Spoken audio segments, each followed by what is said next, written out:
오늘은 수냄 여인의 섬김이라는 제목으로 말씀을 나누겠습니다. 지난주에 시장을 보다가 아는 자매 하나가 마트에서 일하는 것을 봤습니다. 새로 나온 커피를 이렇게 끓여가지고 지나가는 고객들에게 한 잔씩 주면서 판촉 활동을 하고 있었습니다.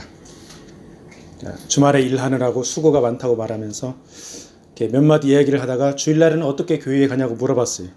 그랬더니 주일에도 일을 한다고 대답하면서 주일에 일을 하지 않으면 돈이 줄어든다고 그렇게 대답을 했습니다.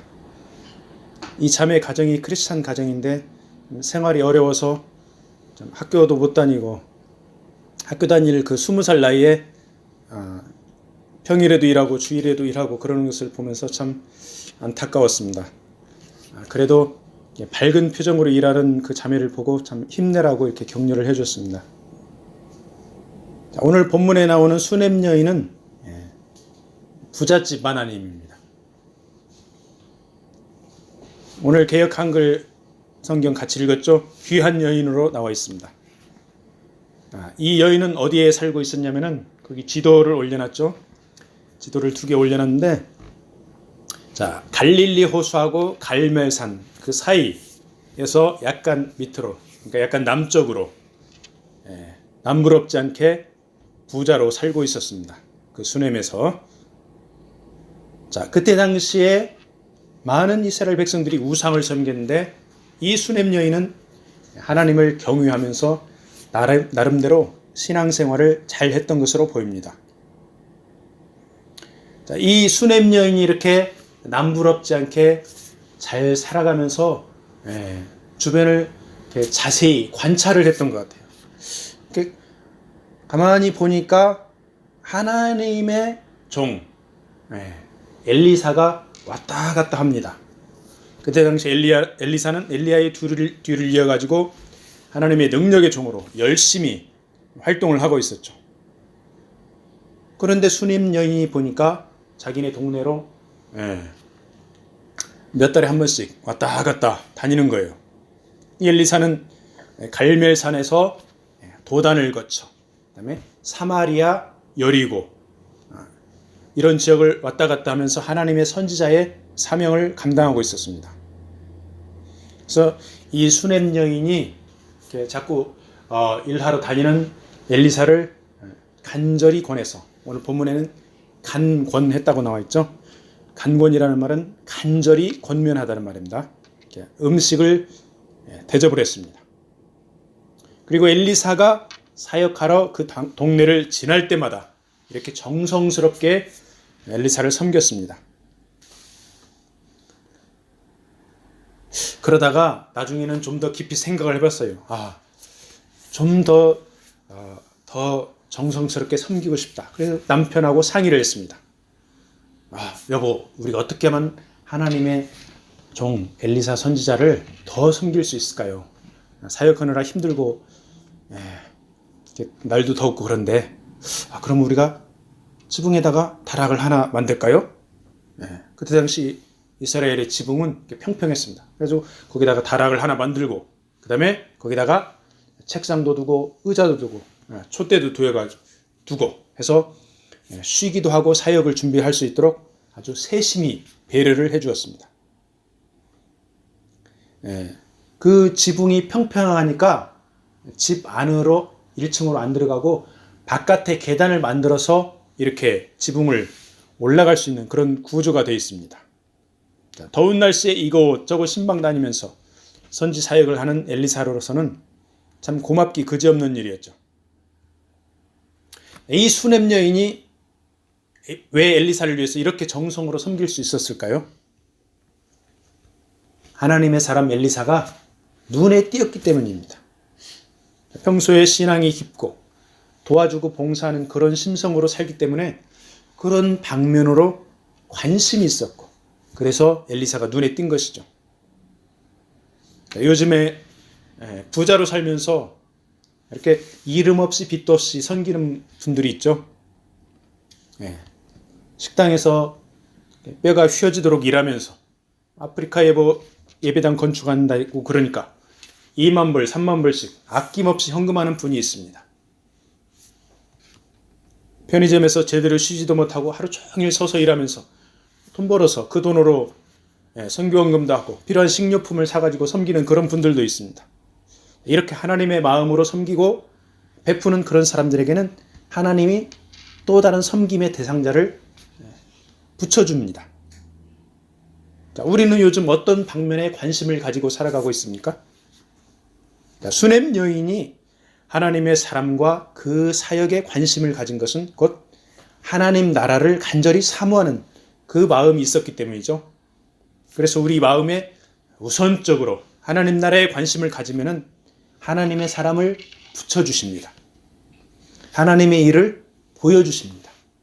하나님 나라의 지경을 넓혀주십니다. 아멘. 자, 엘리사 입장에서 보니까 수넴 여인이 참으로 고맙기 그지였습니다. 더운 날씨에 먼 길을 여행하다 보면은 피곤하기도 하고 지치기도 하고 배도 고픕니다.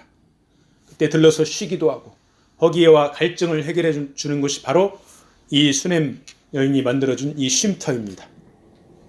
신방 다니면서 전도 여행하면서 제자를 훈련하러 다니면서 이렇게 열심히 다니다가 믿음의 형제 자매를 만나 대화를 나누고 음식도 대접받고 쉬면서 재충전을 합니다. 일을 하다가 휴식 시간을 갖는 것 아주 중요하죠. 부흥 강사님들 보면은 하루에 3번씩 설교하고 치유 사역을 하고 그래도 24시간 중에서 10시간을 넘기지 않죠. 자, 하루 24시간 중에 8시간은 잠자고 그 다음에 기도하는 시간, 식사하는 시간, 쉬는 시간 이렇게 있어야 되죠. 그래서 사역도 중요하지만 쉬면서 재충전하는 시간이 굉장히 중요합니다. 자, 하나님께서 그 본을 보여주시죠. 엿새 동안 창조하시고 7일째 안식을 하셨습니다. 자, 안식하면서 하나님이 뭐 하셨습니까? 하나님의 창조물 인간과 교제를 하셨죠. 하나님의 사랑을 인간에게 부어주시고 사랑의 교제를 나누었습니다. 자, 엘리사는 수넴 여인이 제공해준 다락방에서 사역으로 인해서 지친 심신을 쉬면서 기도로 하나님과 교제하고 식사하면서 건강을 회복하고 다음 사역을 또 준비한 것입니다. 자, 이렇게 안식할 수 있는 쉼터를 준비해준 정말 감사한 수넴 여인 가족이죠. 그래서 하루는 엘리사가 수넴 여인을 불렀습니다. 무엇이 필요한 게 있느냐? 내가 해결해 주겠다. 왕이나 군대 장관에게 부탁할 것이 있으면 해결해 주겠다. 이렇게 이야기를 하죠. 엘리사가 활동하던 시절에 이스라엘 왕이 시기상으로 아합의 아들 아하시아 왕이나 요람 왕의 시대입니다. 아합 왕은 아내 이세벨과 더불어서 하나님의 선지자들을 죽이고 엘리야를 핍박하고 굉장히 힘들게 했죠. 아합 왕의 시대에는 이스라엘의 국력이 굉장히 엄청나게 셌습니다. 그런데 아합 왕이 죽고 나라의 힘이 조금씩 약해졌죠. 그래서 아하시아 왕의 시대, 요람 왕의 시대에는 상대적으로 하나님의 선지자들에게 어느 정도 우호적으로 대해줬어요. 특별히 엘리야의 뒤를 이어서 엘리사가 이스라엘 나라를 위해서 예언도 하고 백성들을 위해서 능력 있는 하나님의 사람으로 활동을 할 때 이스라엘 왕이 엘리사를 대접을 해줍니다. 우호적으로 대해줍니다. 그래서 엘리사는 이스라엘 왕이나 군대 장관에게 필요한 것들을 이야기할 수 있었습니다. 자, 이렇게 수넴 여인을 위해서 무엇인가를 보답하고 싶은 엘리사에게 수넴 여인이 이렇게 대답하죠. 13절에 보면은 나는 백성 중에 거하나이다. 이 말은 나는 이웃들과 화목하게 잘 지내고 있습니다. 누가 우리 가정을 괴롭히지도 않고 나는 애로사항이 없습니다. 자, 이 수넴 여인은 그야말로 자기 삶에 만족하면서 감사하면서 그렇게 살아가고 있었죠. 엘리사는 이 수냄 여인이 정말로 고맙습니다. 무언가를 정말 그 가정에 보답해주고 싶습니다. 네. 이때 옆에서 사환 게하시가 엘리사에게 말하죠. 선생님, 이 가정을 보니까요, 모든 것이 풍족합니다. 부족한 것이 없습니다. 그런데 딱 하나, 아들이 없습니다. 그리고 남편은 늙었습니다. 자, 그 당시 근동사회에 부모의 뒤를 이어서 대를 이어가는 것이 아주 매우 중요한 이슈였죠. 그런데 어찌된 영문인지 수냄 여인의 가정에 아들은 없고 남편은 늙었고 이제 대가 끊어질 그런 상황이었습니다. 자, 집안 살림 괜찮고 신앙생활 잘하고 남부러울 것 없는 이 가정. 이 가정의 치명적인 어려움, 바로 아들이 없다는 것이었죠. 그리고 수냄 여인은 이제 남편이 늙어서 더 이상 아이를 낳을 수 없다고 포기하고 그렇게 살아가고 있었죠. 자, 엘리사가 이 가정에 하나님의 말씀을 선포해 줍니다. 1년 후에 아들을 낳을 것이다. 수냄 여인이 뭐라고 대답합니까? 우리를 속이지 마세요. 엘리사에게 거짓말을 한다고 그러는 거예요. 상식적으로 생각할 때 믿기가 힘들죠. 그런데 하나님은 인간의 예상을 훨씬 뛰어넘어서 우리가 전혀 예상하지 못한 방면에서 역사하십니다. 수냄 여인은 아들을 기대하지 못했고 더구나 아들을 달라고 하지도 않았어요. 그런데 하나님의 사람 엘리사가 먼저 나서가지고 아들을 낳을 것이다. 이렇게 딱 선포를 하죠. 자, 수냄 여인의 그 가정의 가장 치명적인 어려움, 그들의 힘으로 도저히 해결 불가능한 것을 해결해 주겠다. 이렇게 선포한 것이죠. 그래서 우리는 반드시 해결해야 될 문제가 있는데 그것 때문에 스트레스 받을 필요가 없습니다. 간절히 기도하면 하나님이 듣고 우리에게 필요한 것이면 주십니다. 필요 없는 것이면 안 주십니다. 주실 때 하나님의 방식으로 해결을 해 주십니다. 아멘. 자, 엘리사가 선포한 대로 수냄 여인은 이듬해에 아들을 낳았습니다. 마치 늙은 사라가 하나님의 언약에 따라서 이삭을 얻은 것과 비슷하죠. 이 수냄 여인의 아들이 무럭무럭 자라서 어린 아이가 되었습니다.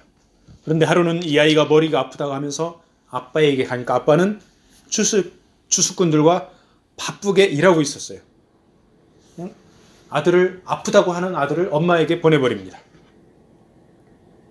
아빠 입장에서는 일하느라고 바쁘기도 하고 복잡하고 그런데 이렇게 복잡한데 아픈 아들이 있는 것보다는 아무래도 엄마가 아들을 더 잘 돌봐줄 것 같아요. 그래서 엄마에게 보냅니다. 아이들 양육하는 데 있어서는 아빠들은 엄마들보다 좀 더 세심하지 못한 것이 사실이죠. 그런데 늙음하게 어렵사리 얻은 아들을 엄마에게 보냈는데 이 아들이 엄마 무릎에서 앓다가 그만 죽어버립니다. 머리가 아프다고 하면서 죽었으니 뇌종양인지 뇌염인지 알 길이 없습니다. 근데 이 수냄 여인은 억장이 무너집니다. 자기 무릎에서 사랑하는 아들이 앓다가 죽었으니 얼마나 그 마음이 아프겠습니까? 우리도 살다 보면 때로는 이렇게 마음 아픈 일을 겪습니다. 그럴 때 우리는 어떻게 반응을 합니까? 자, 이 수냄 여인이 반응하는 것을 한번 보세요. 이 여인은 억장이 무너지는 그런 괴로운 심정 가운데 곰곰이 생각을 해보았습니다. 늙은 우리 부부가 전혀 예상하지 못한 아들을 하나님의 사람 엘리사의 예언을 통해서 하나님이 주셨는데 어떻게 해야 되나? 그럼 엘리사를 만나서 호소하면 어떤 방법이 있지 않을까? 왜 이 아이가 죽었지만은 하나님의 사람의 침상에 일단 눕혀놓자. 그래서 죽은 아이를 엘리사의 침상에다가 눕혀놓습니다. 그리고 나서 사환 한 명과 함께 나귀를 타고 엘리사를 찾으러 갈멜산으로 부지런히 출발을 합니다. 남편이 물어봅니다.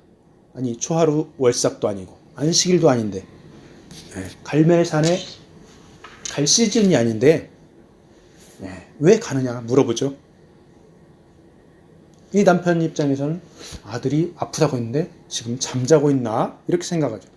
근데 수냄 여인은 남편한테 아이가 죽었다고 말하지 않고 바로 출발하죠. 남편한테 말하면은 사건이 더 복잡해지고 일이 해결될 가능성도 없다 이렇게 생각을 했겠죠. 그래서 이 여인은 평안을 비나이다 하면서 엘리사가 있는 갈멜산으로 향합니다. 자, 남편에게도 가족에게도 말 못하는 고민 하나님이 해결해 주십니다. 맞습니까? 네, 오늘 본문의 정황상 그렇습니다. 남편에게도 가족에게도 말 못하는 고민 오직 하나님만이 해결해 주십니다. 자, 이 수냄 여인은 갈멜산에 도착해서 엘리사의 사원 게하시가 안부를 물어봐도 이 게하시에게는 자세한 이야기를 못합니다. 그저 평안입니다 하고 엘리사 앞에 가서 엘리사 발 앞에 푹 고꾸라져서 그 발을 붙잡고 매달리죠. 자, 사환 게하시가 보니까 자기 선생님 귀찮게 하는 것 같으니까 뭐라고 그러죠. 근데 여인은 엘리사에게 매달리면서 따지듯이 말하죠. 아, 선생님, 내가 아들을 언제 달라고 그랬습니까? 왜 아들을 우리에게 주어가지고 아들이 또 죽어가지고 이렇게 우리를 괴롭게 만듭니까? 따지듯이 이야기하죠. 너무너무 괴로우니까 이렇게 하소연을 한 것이죠. 엘리사가 사환 게하시에게 자기 지팡이를 주면서 서둘러 가서 아이 얼굴에 이 지팡이를 놓으라. 그런데 이 수냄 여인은 엘리사를 붙들고 놔주지를 않습니다. 선생님이 직접 우리 집에 오셔가지고 어떻게 한번 해보세요. 저는 꼭 선생님을 모시고 가야 되겠습니다. 자, 이 수냄 여인의 태도를 보니까 누가 생각납니까? 야곱의 씨름하는 야곱이 생각나죠? 나를 축복하기 전에는 응답해 주기 전에는 절대 보낼 수가 없습니다. 그래서 야곱은 밤새도록 천사와 씨름하고 환도뼈가 뒤틀리면서까지 간청을 해서 응답을 받았습니다. 이 수냄 여인은 하나님의 사람 엘리사만이 죽은 아들을 어떻게 해볼 수 있다고 명확하게 인식을 했습니다. 그래서 엘리사에게 매달리고 있는 것입니다. 자, 게하시를 먼저 보내고 이제 엘리사와 수냄 여인도 죽은 아들에게로 향합니다. 그 사이 먼저 출발해서 게하시가 지팡이를 죽은 아이 얼굴에 놓았는데 아이가 깨어나지를 않습니다. 엘리사도 이제 여인의 집에 도착해서 아이를 보니까 아이가 어디에 있습니까? 자기의 쉼터, 자기의 침상에 있습니다. 그것을 보고 엘리사는 이 여인이 얼마나 하나님을 경외하고 하나님의 사람인 자신을 신뢰하는지, 그리고 죽은 아들을 다시 살려내고 싶은 간절한 그 마음을 느꼈습니다. 그냥 죽은 아들을 자기 집 방에 눕혀놓을 수도 있잖아요. 근데 엘리사의 침상에 눕혀놨어요. 엘리사는 방문을 닫고 죽은 아이와 단둘이 남았습니다. 그러면서 첫 번째 한 일이 무엇입니까? 바로 여호와 하나님께 기도한 것입니다. 이 수냄은 갈멜산과 거리가 한 40km 정도 됩니다. 이 길을 나귀 타고 왕복하면서 그러한 시간들을 감안하면은 아이가 죽은 지 최소한 한 이틀 정도는 됐을 것입니다. 그 나라가 더운 지방입니다. 그래서 아이가 죽었으니까 벌써 시체가 부패하고 냄새가 났을 것입니다. 그런데 엘리사는 문을 닫고 바로 하나님께 기도하죠. 그리고 아이 위에 올라가서 아이의 입에 입을 맞추고 눈에 눈을 맞추고 손을 마주 대하고 죽은 아이를 다시 살려냅니다. 그리고 수냄 여인은 엘리사 발 앞에 엎드려 절하고 사라는 아이를 안고 나갑니다. 자, 이 수냄 여인의 아이를 누가 살렸습니까? 당연히 하나님께서 다시 살려주셨죠. 근데 이 과정을 보면은 수냄 여인은 아이가 죽었을 때 다른 길은 생각지 않고 오직 하나님의 사람을 줄기차게 찾아갔습니다.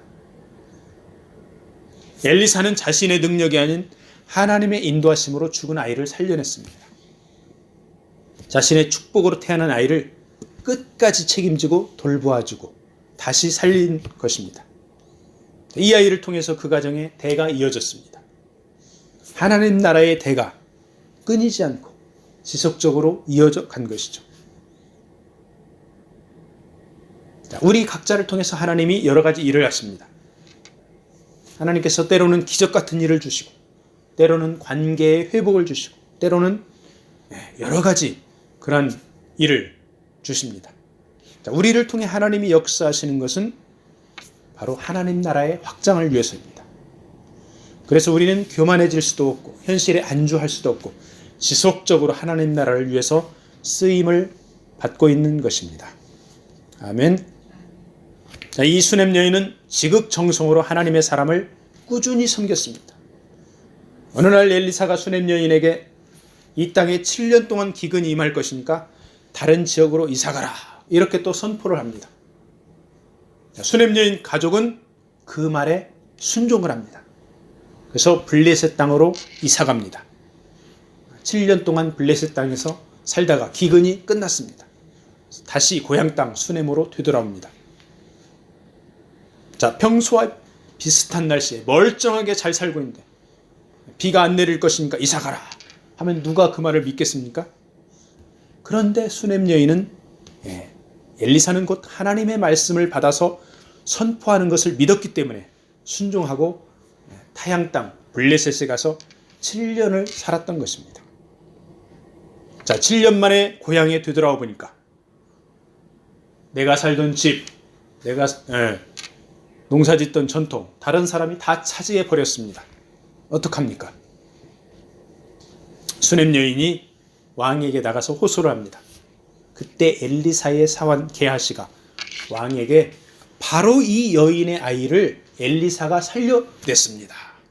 왕에게 이야기를 해줍니다.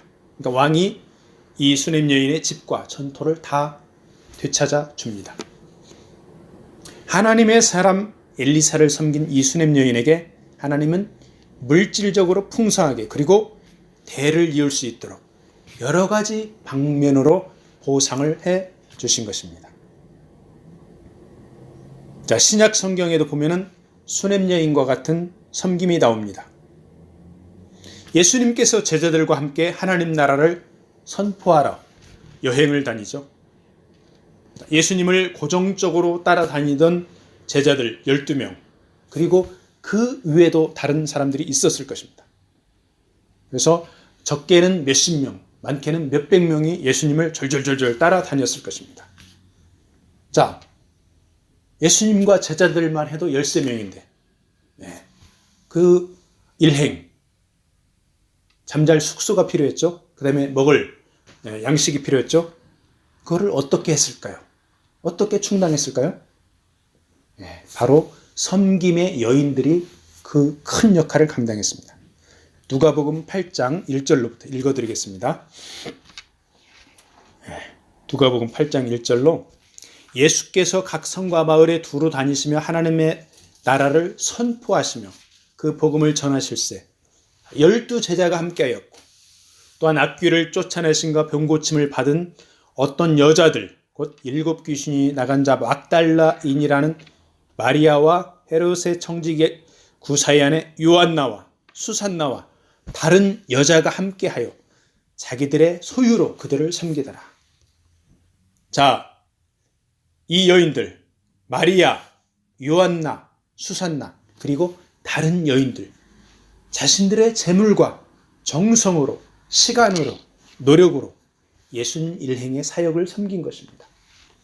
예수님도 인간의 몸을 입고 이 땅에 오신지라 사역하다 보면은 배도 고프고 피곤합니다. 그때마다 바로 이 섬김의 여인들이 정성을 다해서 섬긴 것입니다. 자, 사도 바울도 열심히 복음 전도 여행하다가 두아디라에서 말씀을 선포했습니다. 사도행전 16장 14절에 보니까 두아디라 시에 옷감장사 루디아가 있었죠.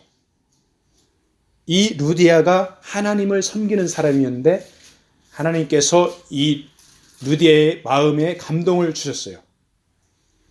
그래서 루디아의 가정이 15절에 보니까 그와 그 집이 다 세례를 받고 우리에게 청하여 이르되 만일 나를 주 믿는 자로 알거든 내 집에 들어와 유하라 하고 강권하여 머물게 하니라. 하나님의 감동으로 복음을 받아들인 루디아는 즉시로 바울 일행에게 숙소를 제공하고 음식도 대접하면서 휴식을 취할 수 있도록 한 것입니다. 자, 이러한 섬김이들이 있었기 때문에 전도자들이 더욱 힘을 얻어 복음을 전할 수 있었던 것입니다. 그래서 하나님 나라는 눈에 띄는 주의 종들과 겉으로 잘 보이지 않는 섬김이들이 합력하여서 세워지는 것입니다. 자, 오늘 우리는 내가 섬길 사람이 있나 관심을 기울여야 되겠습니다. 그리고 나를 섬겨주는 형제들 자매들 그들을 끝까지 사랑하고 돌보아 줘야 되겠습니다. 자, 말씀을 마무리하겠습니다. 오늘 본문을 보면 주로 엘리사와 수넴 여인의 이야기를 많이 묘사하고 있습니다. 엘리사의 사환 게하시와 수넴 여인의 남편은 보조적으로 나오죠. 죽었다가 다시 살아나는 아이가 중심에 있는데 사실은 그 아이를 배경으로 활동하는 엘리사와 수넴 여인에 대한 이야기를 생생하게 그리고 있습니다. 하나님의 사람이 하나님 나라 일에 열중하면 하나님은 반드시 돕고 섬기는 사람을 붙여주십니다. 그리고 그 돕는 사람이나 물질, 환경은 하나님 나라를 위해서 쓰여집니다. 우리에게 붙여준 섬기는 분들을 위해서 하나님께 감사하고 그들에게 영적으로 돌보아 줘야 되겠죠. 하나님의 종들이 받은 물질이나 환경이 하나님 나라를 위해서 쓰여지면 생명이 살아나는 역사가 일어납니다.